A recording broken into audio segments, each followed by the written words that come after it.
We have another special guest with us. We have Donald Trump Jr., the Executive Vice President of the Trump Organization and son of President Donald Trump. Thanks for being with us. Good to be with you guys. So when the president goes to the White House, do you get a promotion? Are you still Executive Vice President? I don't know. I should probably upgrade myself now, right? I should give myself a really big raise, too. But you can't even ask him if you can get a raise. No, I can't. I just got to do it. Right. Eric and I can agree to each other's raises. I think it'll work out well. I remember interviewing your mom, and she said, my kids always said, Mom, I want to get paid more money. I want to get paid more money because it was at the golf course. She said, finally, you sat her down one day and you said, Mom, I would like a raise. And she said, okay. And you said, I've been complaining about the amount you're paying me all these years. Why are you giving me a raise now? And she said, because you asked. Yeah, well, I got that one from my father as well. Learn the hard way sometimes. And you have to go out there and get it yourself. We asked for the IG report. Look how I get become the serious one here all of a sudden. We asked for the IG report. It's coming out today.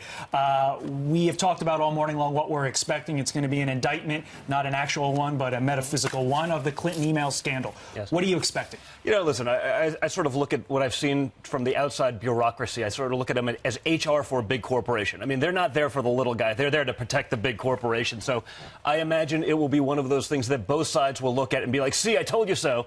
So, you know, I'm hoping it's good because what's going on is a disgrace.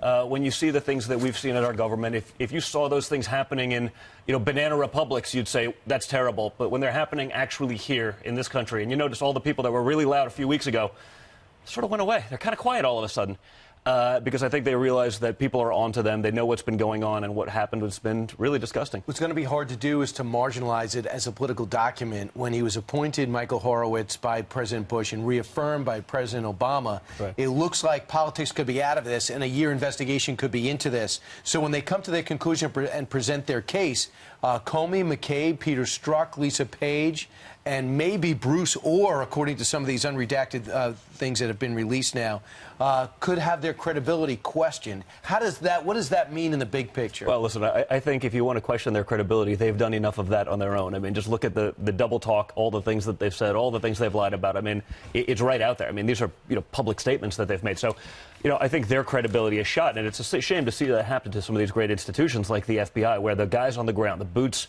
you know, the guys actually doing the real work, are incredible people. They're hardworking, loyal, patriotic Americans. It's the problem is the lawyers at the top, the guys that have never carried a gun, that are just, you know, pure bureaucrats. They've really put a blight, you know, on those institutions, and it's a shame. And hopefully we can get them some credibility back eventually. There's an old saying, it all comes out in the wash, and hopefully we'll find some answers if there was mishandling of information in this investigation. Thanks to the executives in the Obama administration, hopefully it'll all come to light. And I'd like to see it, but as you can imagine, I've become a cynic after what I've seen over the last couple of years. The Robert Mueller investigation. Robert Mueller's approval is now at 34%. Rudy Giuliani on with Laura Ingraham last night said, we're going to decide in the next couple of weeks whether the president sits down. If your dad asks you what he should do, what would you tell him? Listen, I don't trust these people as far as I could throw them. I wouldn't sit down with them because, you know, you could sit there and ask questions for 50 hours, for 100 hours, ask the same thing 1,000 times, and then say, oh, the comma's different here. Now we got you. You know, the reality is the greatest investigative bodies in the world have been looking at this for 2 years. 2 years. And they've come up with nothing. By the way, the only thing they've come up is what they themselves were doing to try to set this up. So, you know, I wouldn't do it. I think it'd be stupid. I don't think any proper lawyer would say, hey, you should go do it, because it's not about collusion anymore. It's, can we get him to say something that may be interpreted as somewhat off or inaccurate, and after 50,000 questions, maybe you make a mistake, and that's how we get you. And that's ridiculous. And that's not what this is all about. I mean, we're not even talking about Russian collusion with that one anymore, because they've given up on that.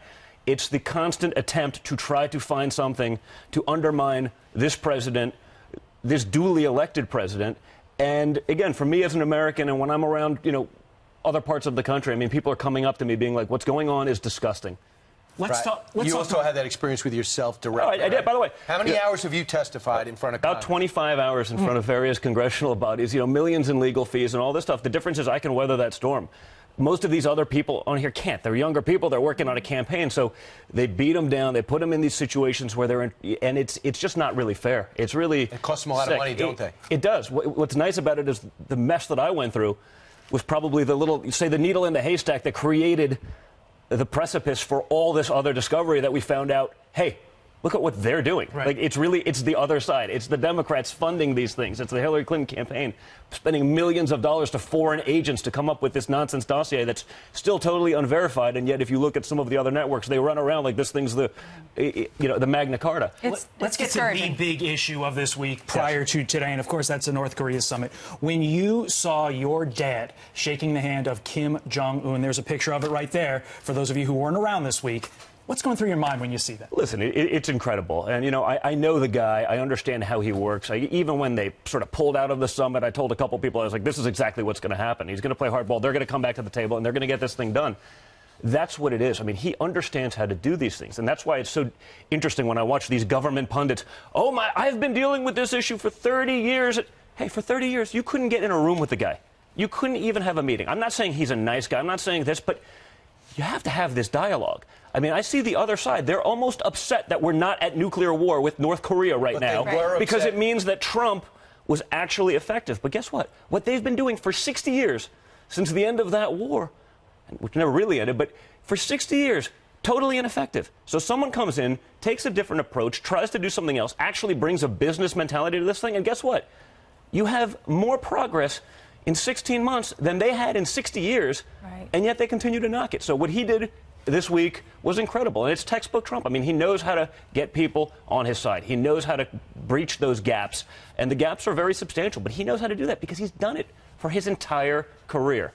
Well, the left and mainstream media, they had a heyday with that. They wanted to turn it negative, even though, but you can't have it both ways. If you say no war, and then your dad is going over there and taking away nuclear weapons from this dictator, and they're complaining, I really don't understand it. We had Cory Booker was talking about how basically if you aren't deeply disturbed by your father and your father's era, then you need to check your own love. Listen to this, and then we'll get your reaction. I'm telling you right now, if this country hasn't broken your heart, you don't love her enough. If you're not deeply disturbed by what's coming, you got to check your own love. Some people call it patriotism. That's a fine word, but understand patriotism is love of country, and you cannot love your country unless you love your fellow countrymen and women. Love is struggle. And we know what a great leader, Frederick Douglass, says: if there is no struggle, there is no progress. And so let me tell you to all the faithful here, I'm a big believer. Before you tell me about your religion, first show it to me in how you treat other people.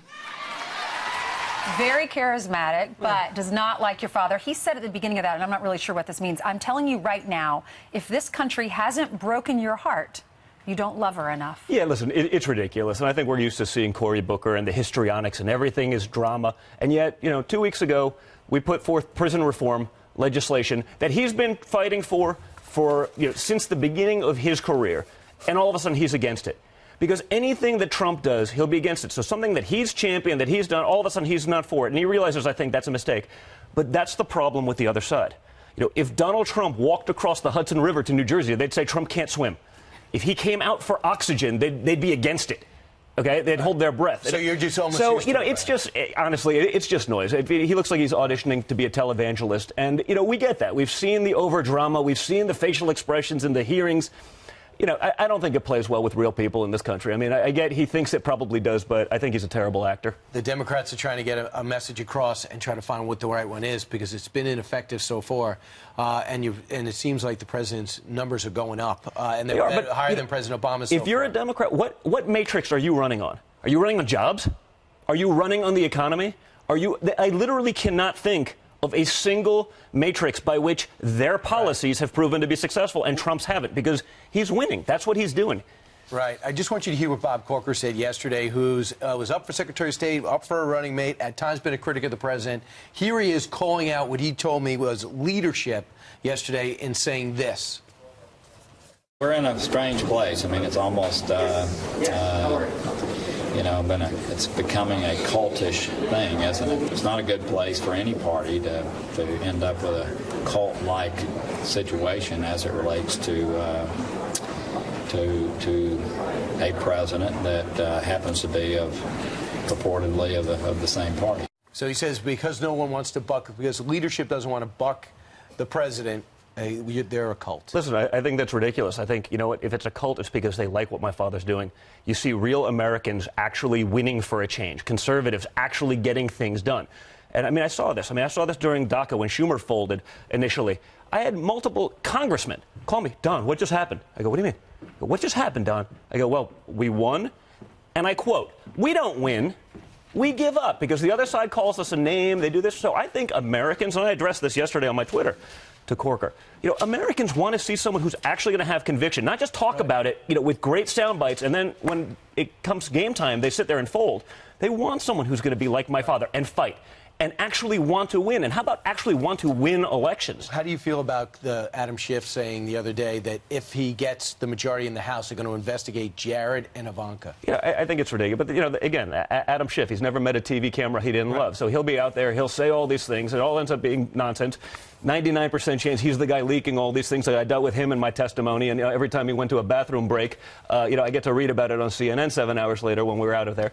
So, you know, that's what it is. The other side, they have a platform of hate and nonsense and nothing else. And I think they're panicking because of it. Don, your dad's birthday is today, 72. It is. What's your message for him? Well, hopefully he's watching. I imagine he is. But happy birthday, Dad. I love you very much. You're getting absolutely no presents because I figured 5 grandchildren is enough. And when you get the guy, you're good. When you get the most powerful guy in the world, you know, anything's going to be a letdown. So we love you, and I look forward to seeing you soon because I don't get to see him that much anymore. That's the only problem. Make him real happy. Buy him one of his ties for Father's Day. I will do that. Yeah, 'cause he doesn't have enough of those. Don Jr., thanks so much.